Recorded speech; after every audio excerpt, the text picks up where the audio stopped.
Olá, meu nome é Matheus Prado, sou repórter do CNN Brasil Business e no panorama de hoje a gente traz Sérgio Burriello, CEO da Pernambucanas. A gente vai conversar um pouco sobre a pandemia, os impactos da pandemia no varejo e como essa área pretende avançar depois da pandemia. Olá, Sérgio, boa tarde.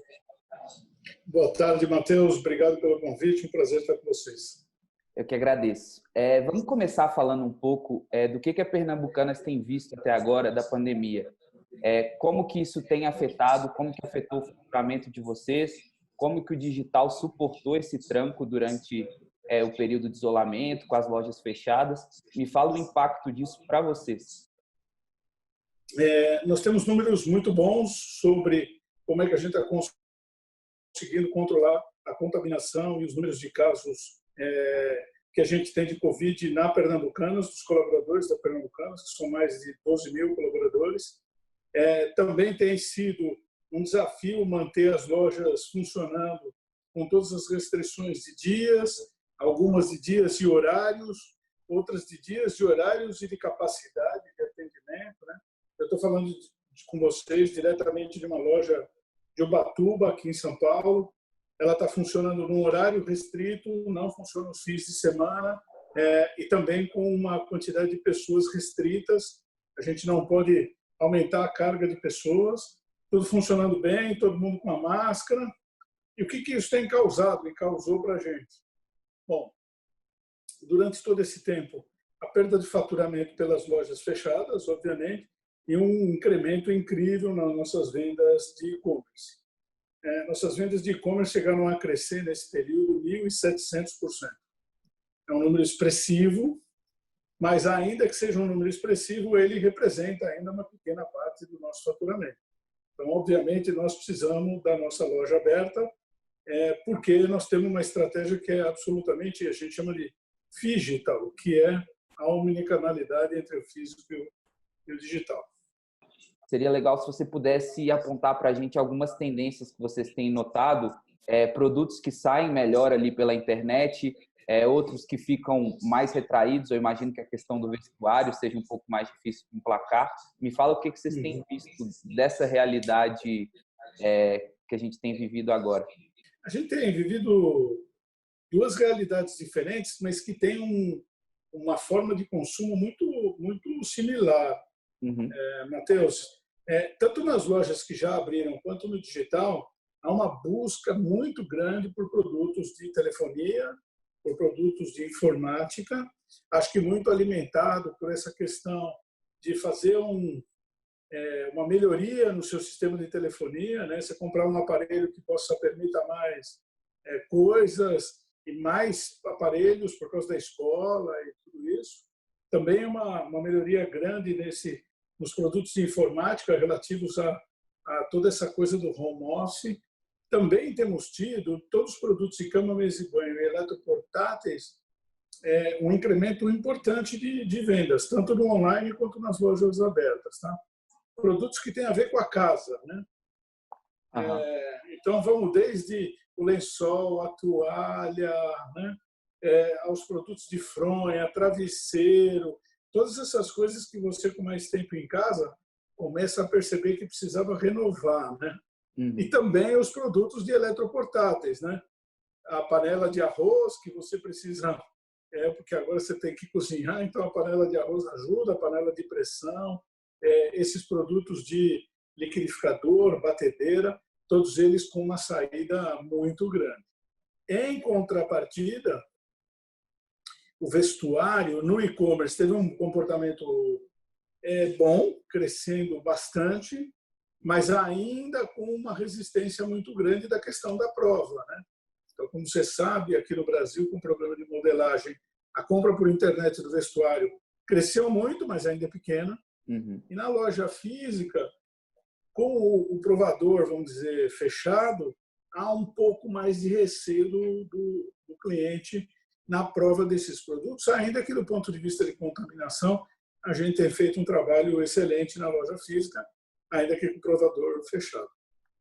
É legal a gente falar do digital, ele é muito importante e vai continuar crescendo, mas para o negócio de vocês, as lojas têm que estarem abertas, né? Porque senão não fecha a conta, não funciona, né? Num país de dimensões continentais como o Brasil, a gente está vivendo esse período aí meio de abertura em alguns lugares abrem e fecham porque volta a aumentar os casos de Covid. Como que vocês têm visto isso? Vocês acham que houve reabertura precoce em alguns lugares? Como que vocês estão analisando caso a caso para manter as lojas abertas ou fechadas? A gente tem sempre, Matheus, partindo do pressuposto que as autoridades, né, sanitárias, de saúde, enfim, as autoridades têm a capacidade de julgar muito melhor do que nós, que acompanhamos, vamos dizer, nós somos bastante curiosos sobre o assunto, mas acompanhamos via imprensa, a numerologia que fica disponível, mas não está na nossa capacidade. Obviamente, nós desenvolvemos, Matheus, nesse tempo, um modelo para a abertura das lojas que tenta antecipar o que o governo faria, seja o municipal ou estadual. Né? Por que a gente tenta antecipar? Que é para, no dia que tiver autorização de uma prefeitura ou de um governo de estado, no dia seguinte a gente abre a porta. A gente tem essa capacidade de fazer isso. Né?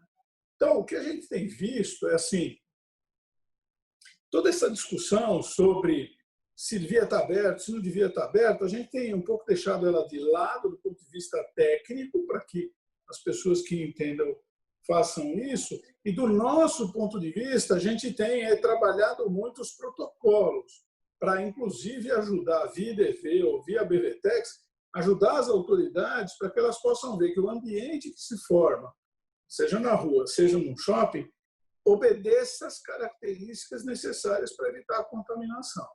Ampliando um pouco nesse tema de segurança, eu acho que as lojas de vocês têm alguns casos específicos. Vou voltar a citar vestuário, porque você falou dos provadores.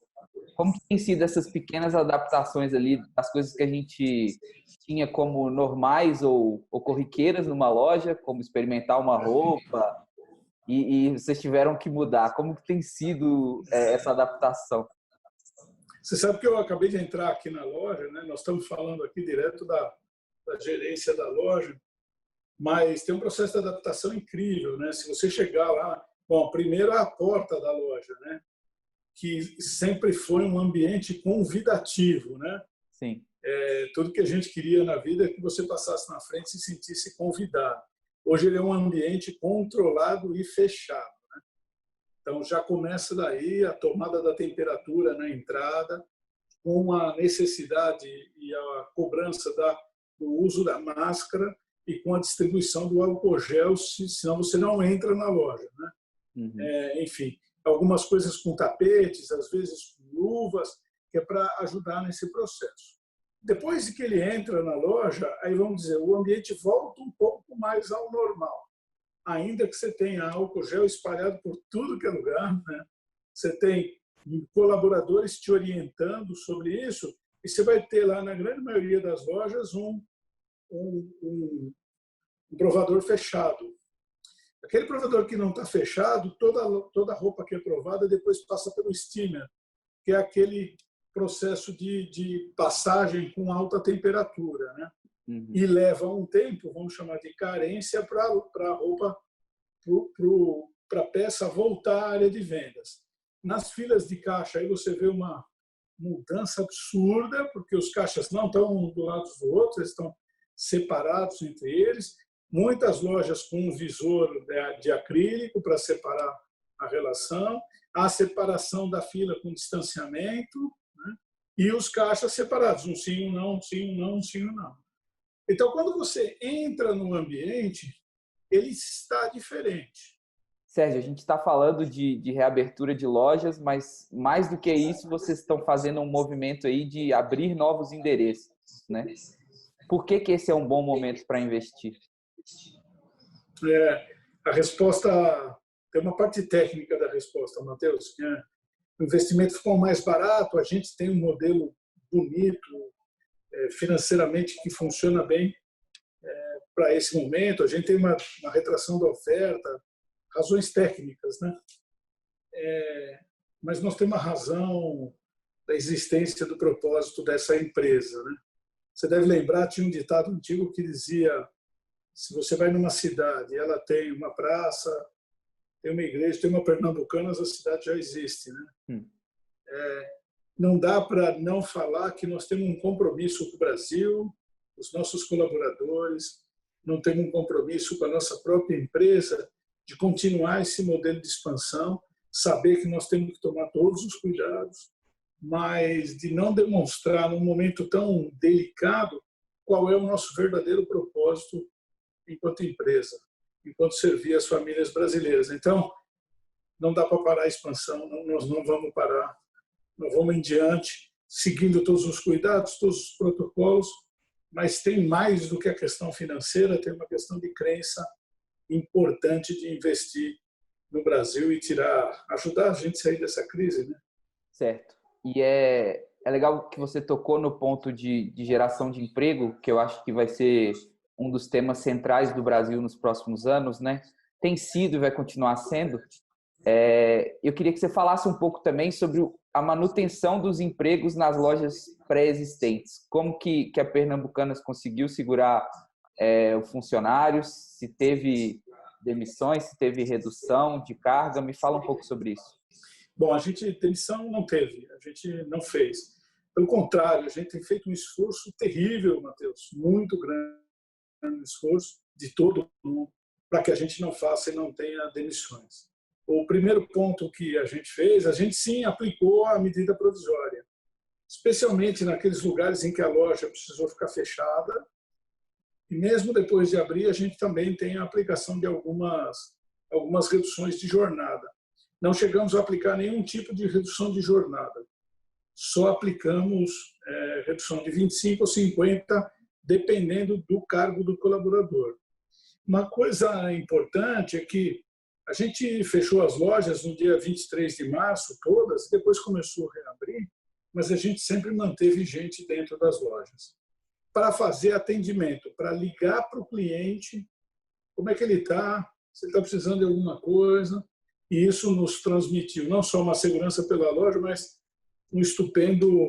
uma resposta espetacular dos clientes quando a gente ligava para falar: estou ligando para saber como é que está isso, está tudo bem, está precisando de alguma coisa. Muito bem.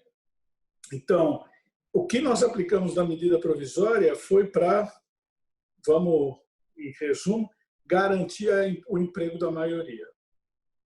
Por outro lado, eu tenho que fazer um vídeo hoje para anunciar internamente, mas eu vou dar um furo para você aqui, pelo menos um furo para os nossos colaboradores.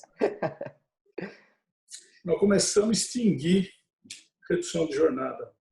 Nós já estamos em várias lojas abrindo mão da redução de jornada e retorno integral ao trabalho dos colaboradores. Eu estou super feliz e emocionado de anunciar isso, porque talvez seja uma das primeiras empresas. Assim, a gente precisa virar essa página e dar continuidade. Não podemos esquecer da segurança, né? Não podemos esquecer da prevenção, mas nós precisamos virar essa página. As nossas lojas estão produzindo bem e aqueles que têm uma produção boa, com os horários um pouco mais estendidos, nós já estamos retornando também e já suspendendo a suspensão, ou suspendendo a redução de jornada, graças a Deus. Estou muito feliz por isso. Justo. E aí a gente está falando de criar fatores para que esse consumo seja estimulado, né?